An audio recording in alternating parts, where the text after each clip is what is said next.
in Kisii yesterday, where he accused the government and the national government, for that matter, and President William Ruto, of usurping the roles and responsibilities of county governments. And I wish to respond to him as follows, being the chair of... Why is he shaking his hand? Niendele? You know, I saw you doing this. It's like... Oh, okay. I wish to respond to the Honorable Raila Odinga as follows. One, as the chair of the UDA party, but also having the privilege of being in the Council of Governors as a governor.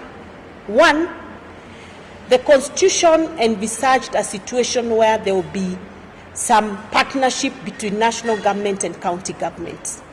And that is why the Interrelations Committee was formed that helps to discuss matters concerning national government, county governments, and agreeing on some partnership. I want to answer him the following. Number one, the President has been kind enough to involve us as governors to discuss those particular matters right from inception to their implementation. A good example is the county aggregation and industrial parks and the EPZs that are in some counties, and the KIPES are in all the 47 counties. Now, this is a pure partnership between the national government and the county governments.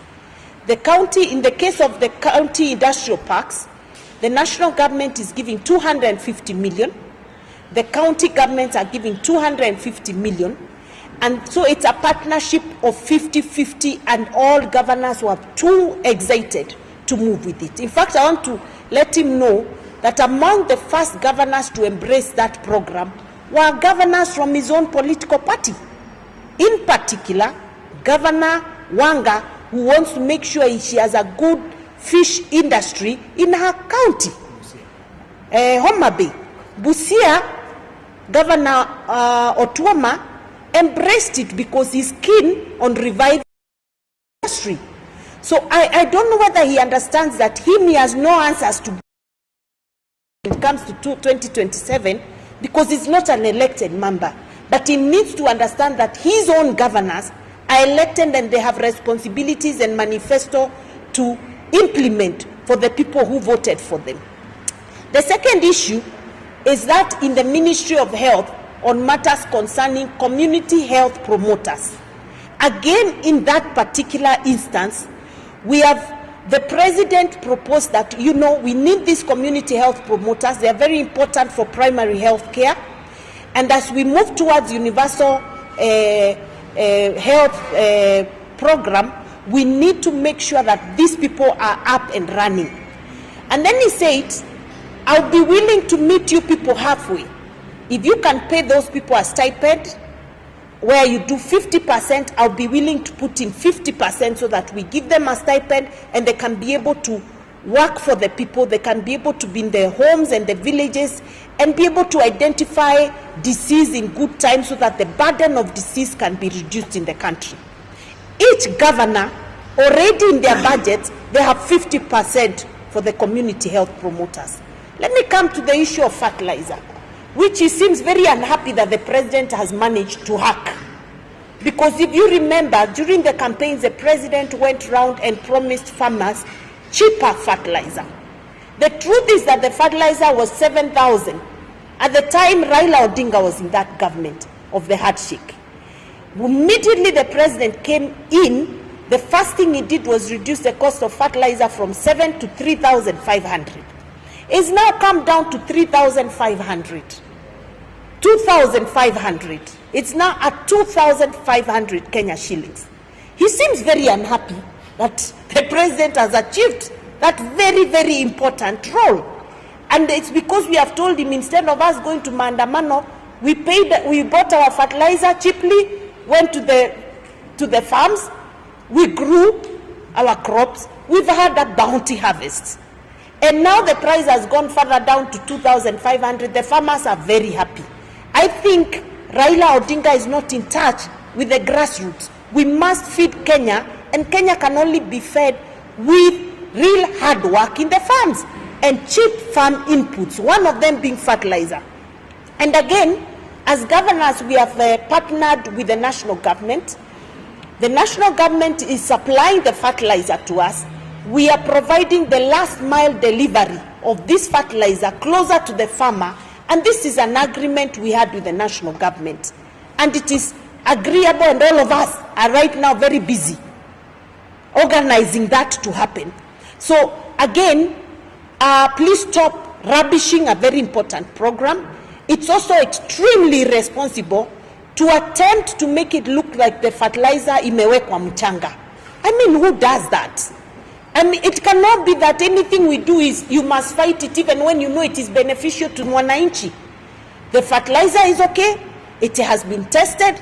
I have personally visited the stores of the NCPB in Embu County, and we have enough fertilizer, and the farmers are already receiving this fertilizer.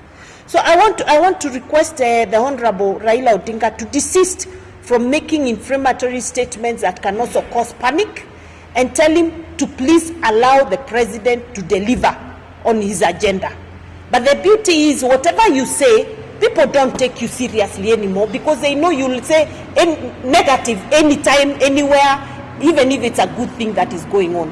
So that is a partnership we have, and days long gone are the days when the national government and county governments used to fight over roles and responsibilities. We are entering into an era of partnerships. And may I also inform the Honorable Raila Odinga that for the first time in 10 years of devolution, we had the national government release the July close of the financial year. There was no unremitted equitable share to the counties.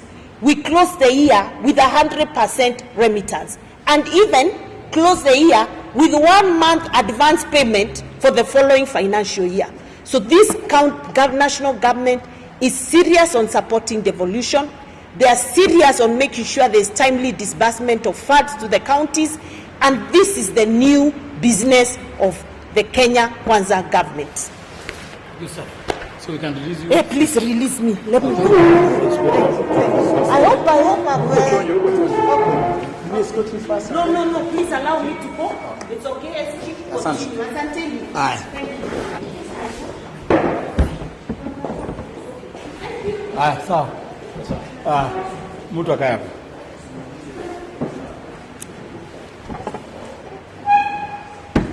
Bas, sasa tumebaki na Mswahili. Nikidhani mwenyekiti wetu amejitangaza vizuri na amepeana msimamo wa chama kuhusiana na zile matamshi ambazo mkubwa wa Azimio alitamka kule Kisii. Tungependa tu kuongezea kusema kwamba Rais William Samoei Ruto anatekeleza wadhifa wake na anafanya kazi yake akitimiza zile vipengele za katiba zetu na zile kanuni ambazo zimewekwa. Kwanza tungependa kusema kwamba yeye ametekeleza wadhifa ambazo ziko katika Intergovernmental Act ambazo zinamruhusu yeye kama rais kushirikiana na serikali za jimbo kuhakikisha kwamba hizo serikali mbili, serikali ya kitaifa na serikali za jimbo, zimefanya kazi pamoja. So rais hako within the limits of the Intergovernmental Act kushirikiana na county governments. Najua Raila Odinga amekasirika sana kwa sababu sasa yeye amezoea kama mkubwa wa Azimio kutembea kwa county za Azimio na kuokota fedha kutoka kwa governors wa county za Azimio. Tungependa kuambia Raila, hizo siku zimeisha. Rais wa Jamhuri ya Kenya ameweza peana pesa za county on time. Tangu tuanze ugatuzi, miaka 10 za ugatuzi, hii ndio mwaka wa kwanza serikali zetu za ugatuzi zote zimepata pesa on time. CDF zote zimepata pesa on time. Jambo la pili, juzi tumeona miezi 2-3 zilizopita Raila akipigana, akienda kwenye streets akisema kwamba serikali ifanye jambo kupunguza bei ya vyakula hapa Kenya. Serikali yetu ikiongozwa na rais wa Jamhuri ya Kenya walipunguza bei ya fertilizer kutoka 6,500 mpaka 2,500. Hii ni ishara kwamba serikali inajicommit kupunguza bei ya vyakula. Lakini Raila, tena tukianza kupunguza bei ya vyakula, tena unaanza fujo. Tungependa kukuambia tafadhali Raila, wacha serikali ya William Samoei Ruto ifanye kazi yake, ipunguze bei ya fertilizer. Na ukisema kwamba fertilizer yetu iko na mchanga ndani, that is a very insensitive statement. Kwa sababu unajua vizuri sana, fertilizer hiyo imetumika na imepimwa na matokeo imeanza kuonekana. Ukienda Bondo, mahindi ya Bondo sasa hivi imetokea na mavuno mazuri sana kule Bondo. Ukienda Siaya, ukienda Kakamega, ukienda Wajia, kila mahali ambapo hiyo mbolea imetumika, tumepata mavuno mazuri. So mimi ningependa kuhimiza wananchi wa Kenya wapuuze mbali yale matamshi kiongozi wa Azimio alipeana jana kule Kisii, waendelee kununua fertilizer ile ambayo iko subsidized at 2,500. Wakulima wote haswa zile counties ambazo zina experience short rains ziende katika the nearest NCPB wanunue mbolea 2,500, na tunashirikiana na magovernors wote kuhakikisha kwamba NCPB imefungua stores zake karibu na wakulima. Ile last mile delivery we must achieve as government. So niko hapa na vice chair pia yeye aseme jambo juu ya ili wewe na mafunga bao sioni pia na secretary general wamefunga bao. La mwisho ni commend the president for his extraordinary partnership na county governments. I think nothing katika the spirit of cooperation between national and county government stops the president from working with governors across the political divide.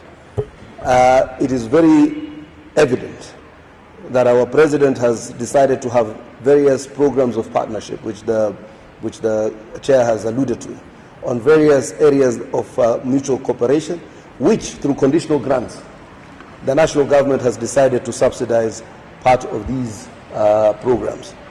Kwa hivyo, a governor is at liberty to engage the national president or the president of the national government in terms of both cooperation and sometimes invitation to partner in a project. For Raila ODINGA to constantly cast aspersions and try to manage and postpone on various political collaborative strategies by this government is unfortunately uncalled for. And hiyo matters ya fertilizer kutiwa mchanga, that is an absolute joke, and I think it should be treated with the contempt that it deserves. Sisi tumeshukuru sana na tutaendelea na ule ushirikiano. Hata huyu ndugu yetu SG utamwona akienda huko kutoa mbolea, akaenda huko kusaidiana na baadhi ya counties katika kuleta uwiano na katika kuleta joint strategies. You know, the irony is on one side Raila is asking us to dialogue. So hata mimi niweka kwa hiyo kamati ya dialogue. On the other side is punishing his errand members. He's having issues with the president dialoguing with national county governments. He's having issues of collaboration. So what dialogue are you asking for? Is it just a dialogue for you to want to highlight various issues that you think will push your election narrative? Or these are the kind of contradictions that we see. And I think that's why the SG today has asked us to come here and totally speak against these contradictions. If it is dialogue, let the president dialogue both in terms of the governance framework and in terms of partnership for development. Kwa hayo mengi mimi nashukuru sana. Tunaomba tudane. Na hiyo bidhaa